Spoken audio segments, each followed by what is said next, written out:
ஒரு மனிதன் பரிபூர்ணமா முழுசா வாழ்ந்துட்டான், அவன் நல்லவர் என்பதுக்கு அடையாளம் என்ன சொன்னா, அவனுடைய கடைசி வாழ்க்கை அவன் மௌத்தா போகும்போது அவன் எப்படி இருந்தான் அப்படின்னு பாக்குறது தான் இருக்குது.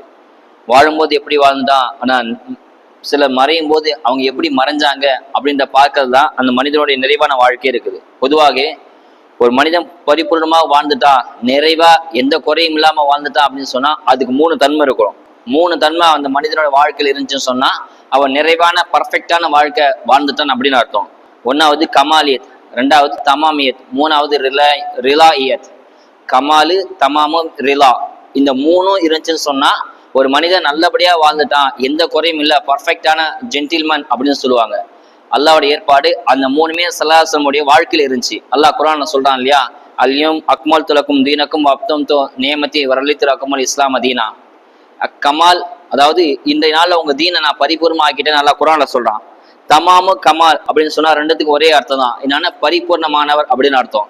ஆனா கொஞ்சம் டிஃபரெண்ட் இருக்குது. கமால் தமாம்னு சொன்னா டிஃபரெண்ட் சொன்னா, கமால் பரிபூர்ணமான வாழ்க்கை, அதுக்கு என்ன அர்த்தம் சொன்னா அரபியில விளக்கம் தராங்க, இப்னு கஸீர் ரஹ்மத்துல்லாஹி விளக்கம் தராங்க.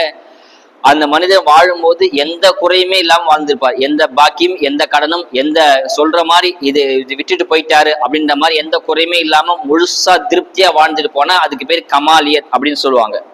தமாமியத் அப்படின்னா அதுக்கும் பரிபூர்ணம் தான் அர்த்தம். அதுக்கு என்ன விளக்கம்னு சொன்னா, அவர் வாழ்ந்து முடிச்ச பிறகு கூட அவர்கிட்ட எந்த குறையும் சொல்ல முடியாது.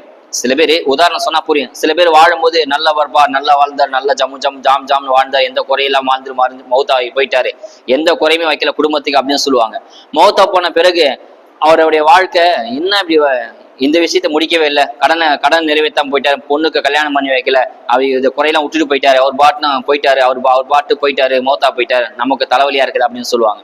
இப்படி எதுவுமே இல்லை. ஸல்லல்லாஹு வாழ்க்கையில வாழும்போது எந்த குறையும் கிடையாது, வாழ்ந்து மௌத்தான பிறகும் கை நீட்டி சொல்றவளுக்கு இவர் இதை விட்டுட்டு போயிட்டாரு, இந்த குறைய இதுக்கு விளக்கமே தராம போயிட்டாங்க, இதுக்கு என்ன ஆன்சர்ன்னு தெரியல, இதோடைய முடிவு என்னன்னு தெரியல, இதுக்கு என்ன பின்னாடி என்ன நடக்கும் தெரியல அப்படின்ற மாதிரி வாழ்ந்த பிறகும் வாழும் போதும் எந்த குறையுமே சொல்ல முடியாது. கை நீட்டி இவர் இதை குறை செஞ்சிட்டார் அப்படின்னு சொல்ல முடியாது.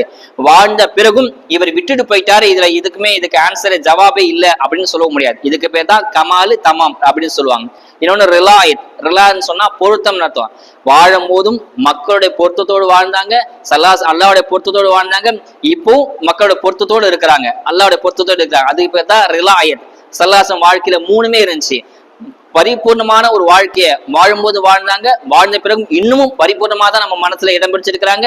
3வது எல்லாருடைய பொருத்தத்தையும் பெற்றிருக்காங்க ஸல்லல்லாஹு அலைஹி வஸல்லம். அதுக்கு பேர் தான், இந்த 3ம் ஒன்று சேர அமைவதற்கு பேர் தான் ஒரு நிறைவான வாழ்க்கை வாழ்ந்திருக்கான்னு அர்த்தம். இந்த 3 எந்தோடைய